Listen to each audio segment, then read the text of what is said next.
Okey, jangan skip dulu geng. Saya nak tunjuk dekat akak macam mana akak nak melawar pada pagi hari raya nanti So, kuku palsu ni kita akan design. Alamak, macam mana korang selalu pasang benda ni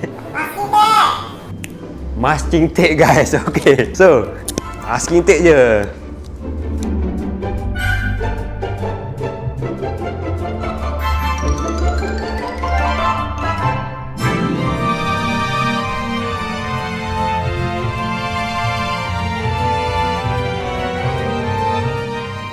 Okey geng, jangan serius sangat, yang ni just content je geng. Okey, so saya nak tunjuk dekat akak-akak kat luar sana macam mana spray paint boleh buat macam ni. Okey, so korang boleh komen kat bawah kalau korang suka video ni lah. Korang boleh like, boleh komen, boleh share bagi kawan-kawan. Tag member suruh buat macam ni, cantik ni.